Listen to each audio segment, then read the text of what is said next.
कहानी के शुरू में हम एक लड़के को देखते हैं जिसका नाम जिम था। उसको क्लास में टीचर बहुत ही बुरी तरह से मार रहे होते हैं। जिम, जो कि एक शरारती लड़का था, वो अपने टीचर से कहता है, क्या आपको तो मारना भी नहीं आता? अभी तो मैंने एंजॉय करना शुरू किया था। जिस बात पर उसके टीचर को गुस्सा आ जाता है। वो कहते हैं, अगर तुम चाहो तो इसे हम कल भी शुरू कर सकते हैं। इतने में क्लास भी खत्म हो गई थी। जिम अब अपने तीनों दोस्तों के साथ क्लास से बाहर आता है। इसके दोस्त इसकी तरह ही बहुत ही शरारती थे। ये चारों सिगरेट पिया करते थे। हालांकि उम्र में बहुत छोटे थे। ये बहुत शरारती करते और कोई भी काम करने से पहले सोचा तक नहीं करते थे कि आखिर वो कर क्या रहे हैं, ये काम गलत है या सही। यहाँ तक कि ये टिश्यू पर थिनर को डालकर स्मेल सूंघा करते थे। इनका मानना ये था कि उससे नशा होता है। पर जिम के अंदर एक खास बात थी, वो बास्केटबॉल बहुत अच्छे तरीके से खेला करता था। एक दिन इनका मैच होता है जिसमें जिम बास्केटबॉल मैच बहुत ही शानदार तरीके से खेलता है और जीत भी जाता है। मगर मैच के दौरान जिम का दूसरा दोस्त वो लॉकर रूम में जाकर दूसरी टीम के खिलाड़ियों की घड़ियां, उनका कीमती सामान और पैसे तक चोरी कर लेता है। जब जिम मैच को जीतने के बाद दोस्तों के साथ बाहर आता है तो यहीं पर उनके सामने दूसरी टीम के खिलाड़ी खड़े थे जो ये कह रहे थे कि तुमने हमारा जो कीमती सामान चोरी किया है वो हमें वापस कर दो। पर जिम और उसके दोस्त इस बात को मानने के लिए तैयार ही नहीं थे, इसीलिए ये टीम के साथ लड़ना शुरू हो जाते हैं। दोनों एक दूसरे को मार रहे थे। जिसके बाद हम देखते हैं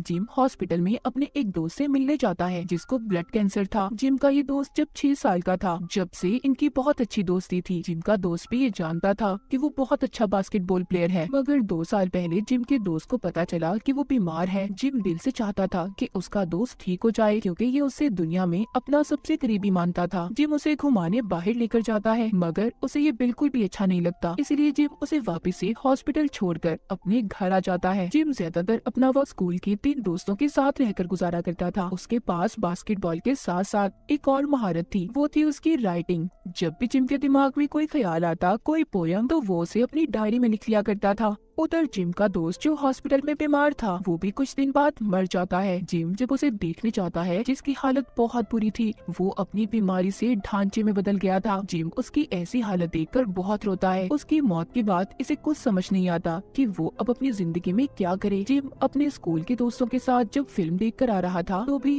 वो बहुत दुखी था। वो बस अपने दोस्त की मौत के बारे में ही सोच रहा था, इसीलिए वो अपने दोस्तों को छोड़कर एक बेसमेंट में जाता है जहाँ पर कुछ लोग बैठे हीरोइन का नशा कर रहे थे। जिम वहाँ पर पहली बार उनसे इंजेक्शन लेकर खुद को लगा लेता है और उसे लगाने के बाद तो जिम का जैसे दुख, दर्द सब कुछ खत्म हो गया था। वो एक अलग ही दुनिया में पहुँच गया था। और जब ये अपने घर आता है, इसकी मॉम इसकी ऐसी हालत देखकर बहुत ज्यादा परेशान होती है। जिम अपनी मॉम से कहता है कि मॉम मुझे छोड़ दें, आप कुछ नहीं जानती। अब आहिस्ता आहिस्ता जिम और उसके दोस्तों ने इस नशे को करना शुरू कर दिया था। यहाँ से शुरू हुई थी जिम की बर्बादी। पहले तो ये हफ्ते में 1 दफा ही करते थे, फिर 2 दिन, और फिर आहिस्ता आहिस्ता इन्हें ऐसा लगने लगा कि इन्हें हर वक्त वो नशा चाहिए। मगर इस नशे के लिए बहुत सारे पैसे चाहिए थे, इसीलिए रात को जब एक बूढ़ी औरत अपने घर जा रही थी तो ये उसका पर्स चोरी कर लेते हैं। यहाँ तक कि जिम का एक दोस्त उस बूढ़ी औरत को बहुत मारता है। अगले दिन स्कूल में जब ये लोग चर्च में जाते हैं तो वहाँ पर फादर इन्हें अंदर आने का कहते हैं। जिम जाने से मना कर देता है और कहता है कि आज मैं चर्च में नहीं आऊंगा। पर फादर के कहने पर वो चला जाता है और जिम को कन्फेस रूम में बिठाया गया था। दरअसल ये एक ऐसा कमरा था जहाँ पर एक इंसान फादर के सामने दिल की बात कहा करते थे, जो फादर और उस इंसान के दरमियान में ही रहा करती थी। यहाँ पर जिम फादर को सब बताना चाहता था, अपने बुरे काम, अपने नशे के बारे में, मगर कुछ भी नहीं बताता। वो रोज ये सोचता बस आज वो नशा करेगा जो आखिरी बार होगा। पर वो दिन कभी आया ही नहीं कि जिम ने नशे को छोड़ा हो। नशा अब उसकी आदत बन चुकी थी, क्योंकि किसी भी चीज की आदत छोड़ना इंसान के लिए बहुत मुश्किल है। एक दिन जिम स्कूल के बाथरूम में नशा कर रहा था, जहाँ पर इसके मैच का कोच इसे देख लेता है। जिम नशे में था, कोच उसका फायदा उठाने की कोशिश करता है और उसे पैसे भी देता है। पर जिम को जब थोड़ा सा होश आया था तो वो उसे मारकर वहाँ से भगा देता है। अगले दिन जिम का मैच था। ये मैच से पहले भी नशा करता है। यहाँ पर इसी का एक दोस्त इसे मना कर रहा था, कहता है कि ऐसा मत करो यार, पर ये उसकी बात नहीं मानते और उसे छोड़कर तीनों दोस्त नशे की गोलियां ले लेते हैं।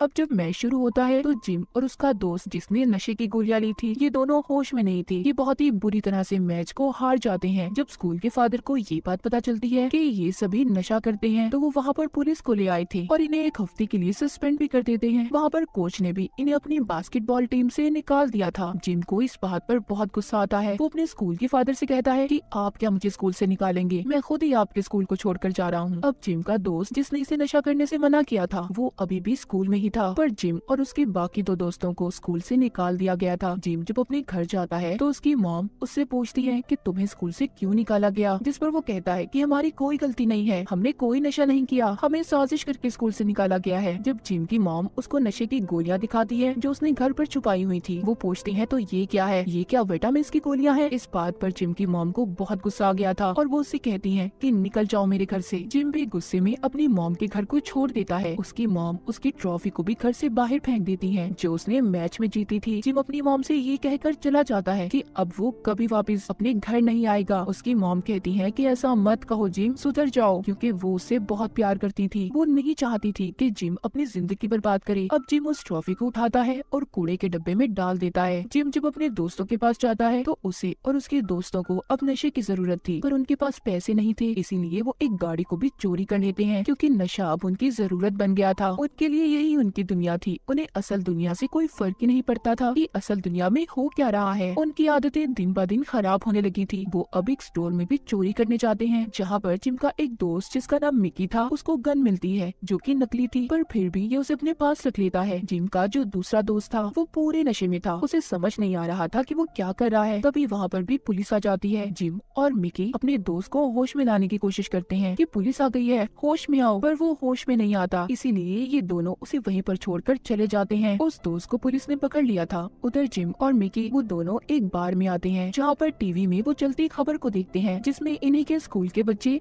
जो कि अब मैच में आगे जाने के लिए सिलेक्ट हो गए थे, उन्होंने अपने मॉम डैड के सर को फखर से बुलंद कर दिया था। जब जिम और मिकी इस खबर को देखते हैं तो उदास हो जाते हैं क्योंकि ये कभी इनका भी ख्वाब हुआ करता था। जिम अब अपनी मॉम के पास जाता है मगर वो छुप कर अपनी मॉम को देख रहा था क्योंकि उसके अंदर हिम्मत ही नहीं थी कि जिंदगी में इतनी गलतियां करने के बाद ये अपनी मॉम का सामना कर सके। इसीलिए दोबारा से ये उसी जगह पर आ जाता है जहाँ पर ये नशा किया करता था। तभी वहाँ पर एक आदमी आता है जो जिम को बहुत मार रहा था क्योंकि जिम ने उसके दोस्त को नशा दिया था जिससे उसकी मौत होने वाली थी। जिम उस आदमी से कहता है कि इसमें मेरी क्या गलती थी, तुम्हारी दोस्त ने उस नशे को हजम नहीं किया। पर वो आदमी उसे बहुत मारता है और सीढ़ियों से भी नीचे गिरा देता है। जिम के दिमाग ने अब काम करना भी बंद कर दिया था। उसको अलग अलग तरह से हेलुसिनेट होना शुरू हो जाता है। कभी उसे नजर आता है कि वो बास्केटबॉल खेल रहा है जिसके नेट में आग लगी हुई है, लेकिन ये सब उसका सिर्फ ख्याल था। वो आदमी उसे मारकर बर्फ के ऊपर गिरा गया था। तभी यहाँ पर एक और आदमी आता है जिसका नाम रेगी था। जिम जब नशा नहीं करता था तो रेगी इसके साथ बास्केटबॉल प्रैक्टिस किया करता था। उसे ये बात पता थी कि जिम एक बहुत अच्छा प्लेयर है, इसीलिए ये उसे उठाकर अपने घर ले जाता है। जब जिम को होश आता है तो वो रेगी के घर से जाना चाहता था। जब वो अपनी कोट की जेब को चेक करता है तो उसमें उसकी नशे की दवाई नहीं थी। जिम उस आदमी से कहता है कि तुम मेरे नशे की दवाई मुझे दे दो, पर वो कहता है नहीं, मैं ऐसे तुम्हें तुम्हारी जिंदगी बर्बाद करने नहीं दे सकता। वो उसी के सामने उसकी नशे की दवाई को पानी में फ्लैश कर देता है। जिम को उस पर गुस्सा आ रहा था। वो अपने कंट्रोल से बाहर हो जाता है और रेगी से कहता है कि तुमने मेरे नशे को जाया किया, अब तुम मुझे इसके पैसे दोगे। पर रेगी उसे पकड़ लेता है और कहता है कि तुम यहाँ से अब कहीं नहीं जाओगे जब तक तुम खुद पर कंट्रोल ना कर लो। वो उसके कमरे के आगे पहरेदारों की तरह बैठ जाता है। नशा ना करने की वजह से जिम की हालत बहुत ज्यादा खराब थी, मगर अब आहिस्ता आहिस्ता वो नॉर्मल हो रहा था। जब सुबह होती है तो रेगी उससे कहता है कि मैं अपने काम पर जा रहा हूँ, तुम यहीं पर रहना। रेगी के जाने के बाद जिम खुद पर कंट्रोल करने की कोशिश करता है पर नहीं कर पाता। उसे एक बार फिर पूरी दुनिया घूमती नजर आ रही थी। वो रेगी के घर में पैसे ढूंढने लगता है पर उसे नहीं मिलते, इसीलिए वो अब यहाँ से एक लड़के के पास जाता है जो पहले कभी इसकी दोस्त हुआ करती थी। ये लड़की भी नशा करती थी। जिम अब उससे पैसे मांगता है पर वो नहीं देती क्योंकि एक बार इसने भी जिम से पैसे मांगे थे पर जिम ने देने से मना कर दिया था। जिम उसकी बहुत मेहनतें करता है, इसीलिए वो लड़की अब बैग से पैसे निकाल कर जमीन पर फेंक देती है और चली जाती है। जिम को उसकी इस हरकत पर बहुत गुस्सा आता है। वो कहता है मैं जानता हूँ तुम कौन हो, तुम एक बुरी लड़की हो, पर वो वहाँ से चली गई थी। अब जिम जमीन पर गिरे हुए पैसों को उठा लेता है क्योंकि वो ऐसे स्टेज पर था जहाँ पर इज्जत नफ्स कोई मायने नहीं रखता। लेकिन अब ये पैसे भी नशा करने के लिए काफी नहीं थे, इसीलिए जिम एक बुढ़े आदमी के साथ गलत काम करके पैसे लेता है, जिसके बाद ये अपने दोस्त मिकी के पास जाता है और ये दोनों मिलकर एक आदमी के पास जाकर उससे नशा खरीदते हैं। मगर जब ये उसे टेस्ट करते हैं तो वो नशा नकली था। ये दोनों भागकर उस आदमी के पीछे जाते हैं जो भागता भागता एक बिल्डिंग की छत पर आ गया था। मिकी जब उसे पकड़ने की कोशिश करता है तो उस आदमी का पाँव स्लिप हो जाता है जिससे से वो नीचे गिरकर मर गया था। जिम जब वहाँ पर पहुँचता है तो मिकी से कहता है कि तुमने क्या कर दिया,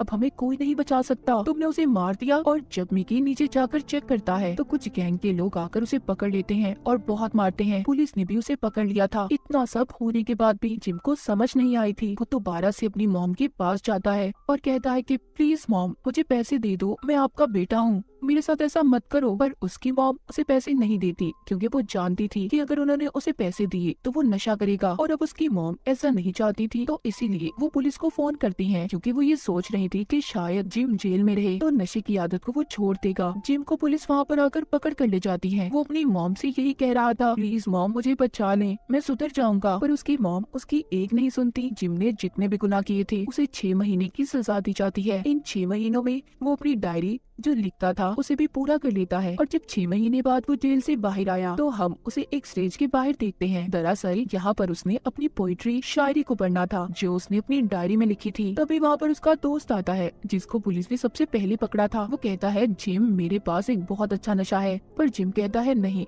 मैंने ये सब कुछ छोड़ दिया है, मैं वापस से उस दुनिया में नहीं जाना चाहता, पर मेरे दोस्त अपना ख्याल रखना। इतना कहकर वो स्टेज पर आ जाता है जहाँ पर वो सबको अपनी शायरी सुनाता है जो सबको बहुत अच्छी लगती है। सब तालियां बजा रहे थे। आखिर में हमें बताया जाता है कि जिम ने 17 साल की उम्र में अपनी डायरी को पूरा किया जिसका नाम था द बास्केटबॉल डायरीज, जो इस मूवी का नाम भी है, जो कि बहुत ज्यादा मशहूर हुई थी। और 22 साल तक जिम कैरॉल के 2 नॉवेल्स भी पब्लिश्ड हुए। तो ये थी कहानी जिम की, जो हमें ये मैसेज देती है कि अपनी जिंदगी में हमेशा सही रास्ते पर चलें, बुरी हरकतों से बचें और बुरे दोस्तों की सोबतों से दूर रहें। हर बुरा काम करने से पहले या किसी भी बुरी चीज को अपनी आदत बनाने से पहले ये सोच लें कि इसका असर आपके माँ बाप की जिंदगी पर भी पड़ता है। अगर जिम की मॉम उस दिन पुलिस को ना बुलाती तो जिम कभी भी नशे को ना छोड़ता और शायद कुछ साल बाद मर जाता। तो हर बुरी आदत से दूर रहे, इसी मैसेज के साथ ये कहानी यहीं पर खत्म हो जाती है।